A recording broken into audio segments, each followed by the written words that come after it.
အားလုံးပဲမင်္ဂလာပါခင်ဗျာဒီနေ့မြောက်ပေးတဲ့ကြောင်းကတော့တရုတ်မြန်မာဘင်္ဂလားဒေ့ရှ်သုံးနိုင်ငံပါဝင်တဲ့စီးပွားရေးစင်ကြံအမျိုးသားစီမံကိန်းကိုပေါ့လေဒါပြန်ပြီးစတင်လုပ်မယ်ဆိုတဲ့ပတ်သက်ပြီးတော့ကျွန်တော်ရဲ့အမြင်ကိုဒါသုံးသပ်ပြရတော့ဖြစ်ပါတယ်ဆိုတော့ဒါနဲ့ပတ်သက်ပြီးတော့ဒါမပြောခင်မှာဒီနိုင်ငံတော်ရဲ့ပေါ့လေနိုင်ငံရဲ့အမျိုးသားအကျိုးစီးပွားနဲ့ပတ်သက်ပြီးတော့ဒါအမြင်ဒါမျှဝေနေတာဖြစ်ပါတယ်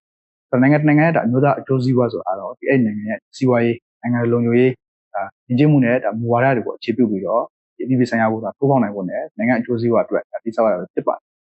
ဆိုတော့အဲ့လိုမျိုးဒါနိုင်ငံအကျိုးစီးပွားအတွက်ပေါ့လေဒါဒီနိုင်ငံစီမံအုပ်ချုပ်ကောင်စီဥက္ကဋ္ဌနဲ့ရုရှားခီးစဉ်မှာဒီတရုတ်နိုင်ငံသမ္မတကျင်းပတဲ့တွေ့ဆုံခဲ့တာဖြစ်ပါတယ်ဆိုတော့အဲ့ဒီတွေ့ဆုံဆွေးနွေးပွဲမှာဒီမြန်မာနိုင်ငံရဲ့မျိုးသားအကျိုးစီးပွားအတွက်ပေါ့လေဒါအကောင့်တွေပေါ်နိုင်ခဲ့တယ်လို့ဒါပြောရမှာဖြစ်ပါတယ်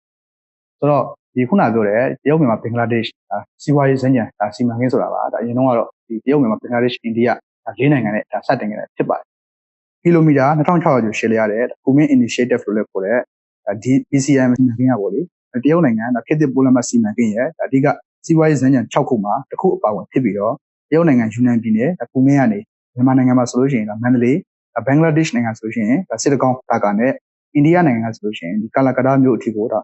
ဖောက်လုပ်မယ်ပေါ့လေစီမံကိန်းကြီးတစ်ခုပဲဖြစ်ပါတယ်ဒီ BCM စီးပွားရေးစံကြံမှာပါဝင်တဲ့ဒါ၄နိုင်ငံရဲ့ဒါလူဦးရေကဆိုလို့ရှိရင်ကမ္ဘာလူဦးရေ40%ခန့်ရှိပြီးတော့စီးပွားရေးစံကြံတစ်ချောင်းမှာဒါလူဦးရေတန်440ဒါမီလီယံနေထိုင်ကြတာဖြစ်ပါတယ်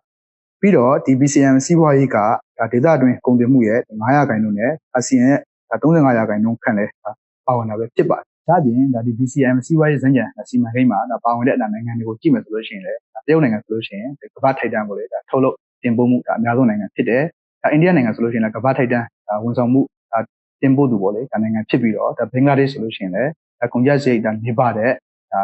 နိုင်ငံအဖြစ်နဲ့ပေါ့လေဒါအားသာချက်အသီးသီးနဲ့ရှိနေကြတာဖြစ်ပါတယ်။ဆိုတော့ဒီ BCM စီးပွားရေးစံကြံဒါစီမံကိန်းကိုဒါသုံးသပ်ရမယ်ဆိုလို့ရှိရင်စွမ်းရည်ပြောရတဲ့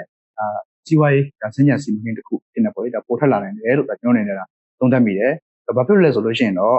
ဒီ BCM စံကြံဒေသမှာရေအားလျက်ဆက်နဲ့ဒါတောင်ပြီးသွေးတွေထွက်တဲ့ဒါအိန္ဒိယရှေ့မြောက်ပိုင်းပြည်နယ်ရဲ့သဘာဝဓာတ်ငွေ့အများပြားထွက်တဲ့ဒါမြန်မာနဲ့တောင်ပြီးသွေးအများပြားထွက်တဲ့တရုတ်နိုင်ငံကဒါယူနန်ပြည်နယ်ဒေသတွေပါဝင်နေလို့ပဲဖြစ်ပါတယ်။ဒါမဲ့လည်းဒါဒီစီးပွားရေးစံကြံဒါစီမံကိန်းမှာအိန္ဒိယနဲ့ပါကစ္စတန်တို့အမြန်ပွားနေတဲ့ကက်ရှမီးယားဒေသကိုဖြတ်ပြီးတော့ဒါဖောက်လုပ်မဲ့တရုတ်ပါကစ္စတန်ဒါစီမံကိန်းကိုပေါ့လေဒါအိန္ဒိယအနေနဲ့ကန့်ကွက်ခဲ့တာဖြစ်တဲ့အတွက်ကြောင့်မလို့တရုတ်နိုင်ငံအနေနဲ့ဒီ BCM စီးပွားရေးစံကြံစီမံကိန်းကိုပေါ့လေ2019ခုနှစ်ဒါဧပြီလမှာကျင်းပတဲ့ BRI ပြည်ချင်းဒါနိုင်ငံတကာအစည်းအဝေးမှာပေါ့လေဒါဒီ BCM စီးပွားရေးဒါစံကြံစီမံကိန်းကိုဒါပြချခဲ့တာဖြစ်ပါတယ်။ဒါကြောင့်မို့လို့ဒါဒီ BCM စီးပွားရေးစံကြံဒါစီမံကိန်းကဒါရပ်တန့်ခဲ့ရတယ်လို့ဖြစ်ပါတယ်။ဒါမဲ့လည်းဒါပြီးခဲ့တဲ့ရက်ပိုင်းကဒါဒီနိုင်ငံစမု